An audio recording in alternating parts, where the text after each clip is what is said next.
Hola, somos estudiantes de la Universidad Estatal Amazónica y nuestro grupo está conformado por mi persona, Yesenia Gaona, Jocelyn Camacho, Anaí Pilco. Selvi Carvajal. El tema a tratar el día de hoy es la desnaturalización de las proteínas. A continuación les voy a dar un concepto clave sobre qué es la desnaturalización de las proteínas. La desnaturalización de las proteínas es un cambio estructural de las proteínas o ácidos nucleicos donde pierden su estructura nativa y de igual manera su funcionamiento óptimo. En algunos casos también pueden perder sus propiedades físicas químicas. En la desnaturalización de las proteínas intervienen 4 estructuras: estructura primaria, secundaria, terciaria y cuaternaria.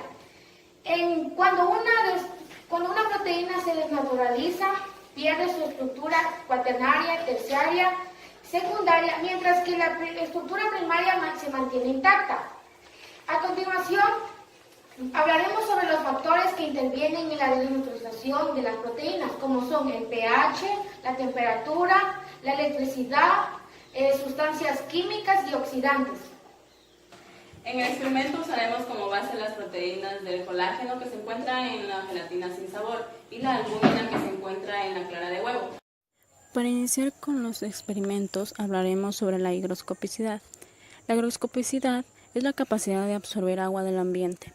Las proteínas, sean globulares o fibrosas, tienen en su parte externa grupos funcionales polares. A consecuencia de esto existe la higroscopicidad y la formación de micelas. La micela es una doble capa de agua que se queda alrededor de la proteína, quedando la proteína suspendida, no disuelta. Para evidenciar la higroscopicidad tenemos como primer experimento el de la gelatina espolvoreada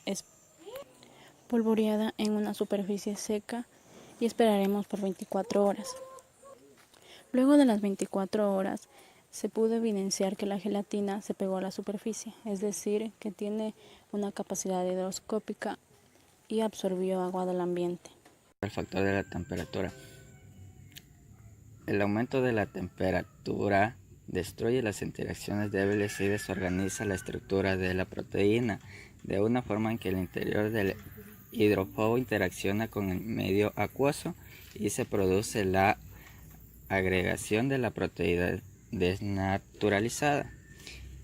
En temperatura baja, los puentes de hidrógeno se cristalizan, formando así configuraciones más compactas y se modifica la estructura de la proteína. Esta puede ser reversible una vez que se derriten los cristales y vuelve a temperatura ambiente. Factor electricidad. Para realizar esto utilizamos la electricidad alterna y la electricidad continua. Con la electricidad alterna tiene mayor fuerza, es por eso que las proteínas se desnaturalizan de una manera mucho más rápida. Esto nos da como resultado que en la membrana celular se separe el medio intracelular del extracelular y ocurra un tipo de oxidación en la sustancia preparada y el cable sufre el mismo efecto causando chispas en la solución, mientras que con la electricidad continua sucedió lo mismo pero de una manera mucho más lenta, liberando una especie de espuma ploma y transformando la proteína de una forma amarillenta. Factor pH, medio básico. En el pH básico, el precipitado es poco visible. Esto es debido a que las bases requieren de una mayor concentración de la solución, llegándose a formar coágulos. Se produce también la desnaturalización porque en un medio básico la tendencia de los iones es a estar en una forma menos protonada. En el caso de la gelatina y la saliva se coaguló, y en lo que es el huevo, que está representado por la proteína albúmina, y la saliva, se formó o apareció una pequeña nata blanca. En medio ácido, las proteínas en un medio ácido se protonan. Los puentes de hidrógeno no se van a construir, su estructura se modifica, además se rompen los enlaces y el ácido fuerte rompe los enlaces de la proteína.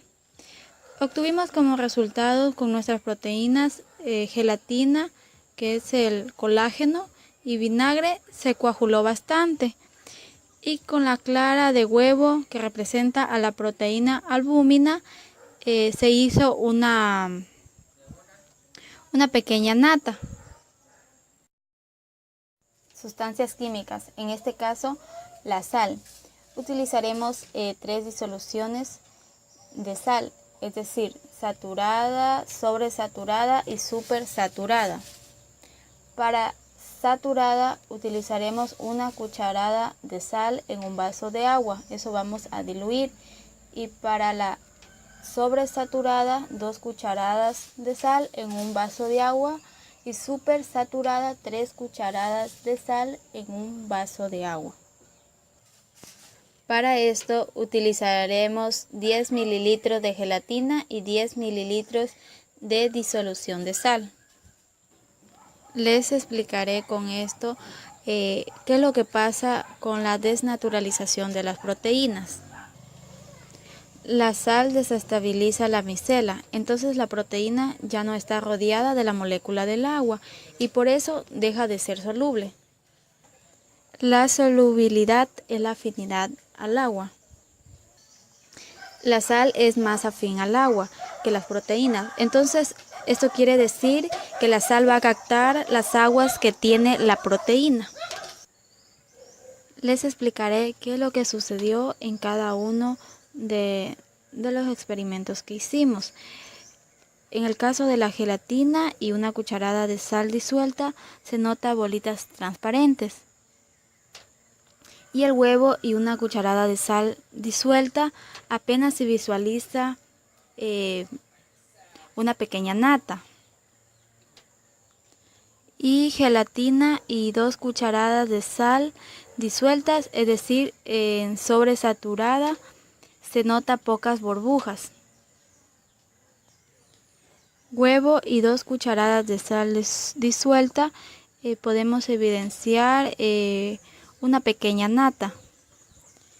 La gelatina y 3 cucharadas de sal disueltas, se visualiza un polvito asentado. Y huevo con 3 cucharadas de sal disueltas, que es súper saturada, observamos una nata flotante. La siguiente sustancia química son los taninos. Los taninos son compuestos fenólicos que abundan en muchas plantas y frutas. Son hidrosolubles, de sabor áspero y amargo. La primera función de este es ser astringente, es decir, apoderarse del agua y dejar insoluble la proteína, desestabilizando la micela. La siguiente función es formar flóculos. La floculación es la combinación o aglomeración de partículas sólidas suspendidas. La aglomeración de partículas desestabilizadas en unidades llamadas flóculos. Encontramos tanino en las hojas de guayaba, en el verde y en el vino. Es por eso que procedimos a realizar el experimento de la desestabilización de proteínas con estos 3 ingredientes. Con todos los taninos se utilizará 10 mililitros de proteína y 3 mililitros de tanino. Se realizará el experimento y se observarán las conclusiones o los resultados luego de 24 horas. Con el huevo y la guayaba se evidenció un cortado o cuajado de la proteína, mientras que con la gelatina y la guayaba se procedió a ver un asentado en color beige. Continuando con la gelatina y el verde, se observó un concho, mientras que con el huevo y el verde se evidenció una nata de color blanquecina en el asiento. Y por último, la gelatina y el vino se presenció unas bolitas de color café, mientras que en el huevo y el vino una nata de color café en el asiento. Sustancias oxidantes. En este experimento utilizamos el hipoclorito de sodio, o también conocido como cloro, y el agua oxigenada, donde utilizamos 10 mililitros de hipoclorito de sodio y agua oxigenada con una gota de proteína. En el experimento del hipoclorito de sodio y la proteína de albúmina de huevo, se evidenció la presencia de pequeñas partículas como burbujas transparentes. En el experimento del hipoclorito de sodio y la proteína de colágeno, se presentó pequeñas burbujas. En el experimento del agua oxigenada y la albúmina de huevo, se evidenció la presencia de bolitas transparentes. En el experimento de agua oxigenada y la proteína de colágeno, se identificó la presencia de pocas burbujas transparentes. De la proteína, es decir, el aminoácido, este se transforma en dióxido de carbono o también gases de nitrógeno o azufre.